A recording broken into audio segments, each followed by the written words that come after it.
I'm going to start this video off with a personal anecdote on how I stumbled upon the band. By no means is it the coolest way I could have found out about in April March, but I'm eternally glad I did nonetheless. Let me set the scene. Okay, so it was my freshman year of college and I was listening to music in my dorm room. At the time I was slowly figuring out that dream pop and shoegaze are my favorite genres of music. All of a sudden I start to hear the perfect combination of both these genres blasting from my phone. I pick up my phone to see what Spotify just randomly recommended me, and I see two statues holding hands in an alien-like green background. This immediately intrigued me, and I gave the album a listen. I loved the entire album and genuinely thought it was perfect. I then gave the rest of the discography a chance, and it was also pretty solid. Jumping to the present day, and Lessons and Vengeance has become my favorite album of all time. It's hard to articulate, but I can just feel their music in my soul.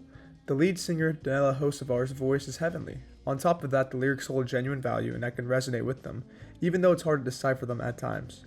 All the layers and instruments in the background just make each song so ethereal. Their music puts my mind at ease and is the best for when I'm sleeping or pondering.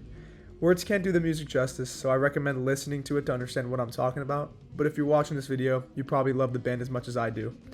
I could sit here and talk about how good they are all day, but it's time to continue on to the main plot of the video. I set out to make this video because of the lack of attention and publicity that the band has. They are one of my favorite bands, and the fact that when I search them up practically nothing pops up saddens me. It doesn't make it better that there's an artist called April March that dominates the search feed over them. I'm the opposite of a gatekeeper when it comes to music I love, and I simply just want an April March to have the acknowledgement they deserve.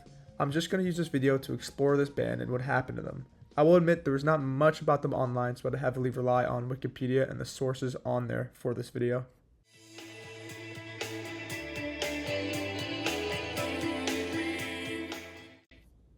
The band originated in Kitchener, Ontario in 1989 under the name The Whittingtons, and they self-released a demo cassette under that moniker. That cassette, titled The Whittingtons K7, featured 6 exclusive tracks. At that time, the band consisted of singer and guitarist Danila Hocevar, guitarist Chris Perry, and drummer Joel Walsh. I had no clue about this until I started to research the band for this video. I listened to the demo on YouTube, which I put the link in the description, and it was actually good. I can't believe even their first record was unique and a blessing to my ears. This is also what I ended up choosing as the background music for this video. After Hocevar and Perry moved to Toronto, the band changed their name to what we know them as today, in April March. The earliest lineup under the new name was Hocevar and Perry, with Bob Lamke on bass and Joel Walsh on drums. In April March independently produced 2 EPs, Memory Gardens in 1990 and Scarlet Bliss in 1991. Again, I hadn't heard of these 2 EPs as they weren't on Spotify, although there was some overlap with these 2 EPs and their first album, which I will get to. In 1993, the band signed with the Washington, D.C. based label Bedazzled Records and released their first full-length album, Impatience, which I can only assume is named after the flowering plants, known for their unique seed dispersal mechanism where the ripe seed pods burst open when touched. Also about the overlap, Gates Within Us and Of Leaves and Sweetness from Memory Gardens are on this album. All 3 songs on the Scarlet Bliss EP are also on Impatience. This album was followed by the EP Instruments of Lust and Fury on April 1st, 1995, the most notable tracks for me being Lava and Fate. Then came their magnum opus, Lessons and Vengeance, on November 1st, 1995. Incense Of You, I Keep Your Voice Close to Me, Hundreds and Thousands, and You've Been Had are my favorites on this album. Then came the EP Adagio in 1996, which is most likely named after the tempo marking in music, indicating that music is to be played slowly. They released their final album, It Goes Without Saying, in 1997.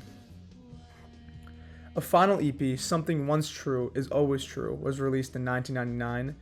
A funny story about this though. Before I wrote the script for this video, I had saw that in April March were dropping a new EP with the same title. I was hyped because I had thought the band had come back together, but while doing research for this video, I had found out that this EP was their last release and came out in 1999.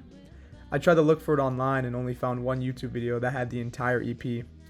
Thankfully, it will be on Spotify by the time this video is released. The final form of this band consisted of Danila Hocevar on vocals, guitar, and bass, Chris Perry on guitar, and Michael Klug on drums and percussion. In the picture, Danila Hocevar is at the bottom, Chris Perry is at the top, and Michael Klug is on the right.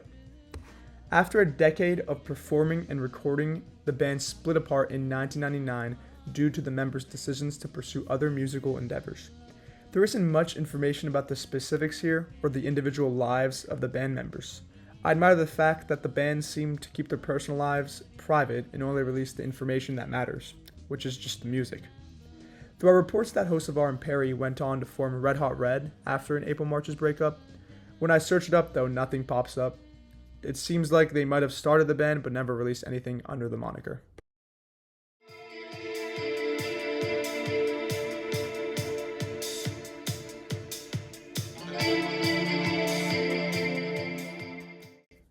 Unfortunately, there's barely any vinyls and CDs available for this band. I've been on Discogs for a while to find a Lessons and Vengeance vinyl or even CD, and there have been none. If anyone knows where these might be in stock, please let me know. When it comes to who influenced an April March, there is also a lack of information, but there's one band that stands out. In their compilation singles, you can find a song titled Pink Orange Red, in which they cover Pink Orange Red by the Cocktail Twins with what seems like a violin. They recorded this song for the Cocktail Twins tribute release, Half Gift, by Dewdrop Records in 2002. If their music isn't enough to tell you, this homage to the Cocktail Twins is enough to know that they had a large influence on the band.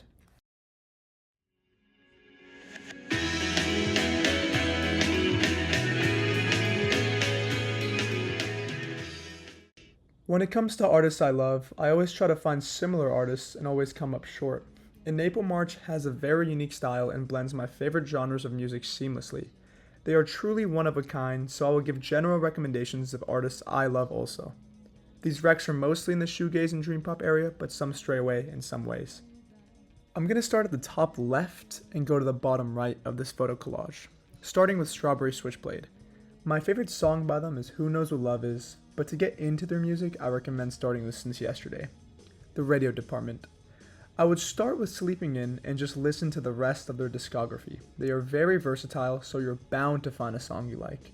For example, my favorite is Strange Things Will Happen, and this sounds nothing like Sleeping In. Love Spirals Downward. Start with City Moon and continue from there. It should give you a good glimpse of their type of music. You'll Never Get to Heaven.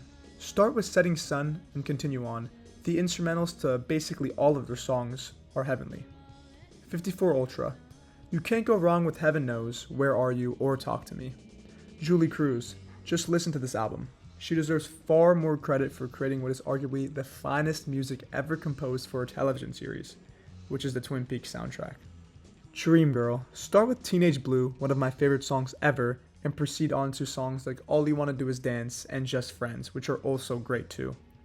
I could talk about how good these artists are all day, and how they also deserve much more recognition, but I think doing it just for an April March will suffice for now. I linked all the information down below. Whether you want to look more into the band or want to see where I got my information, it's all there. I would advise checking out the Discogs pages to see who contributed to each album or EP. Hopefully all the information in the video is accurate. Feel free to correct me in the comments. Also, if you have other recommendations, drop those below too. Have a great rest of your day, and thanks for watching.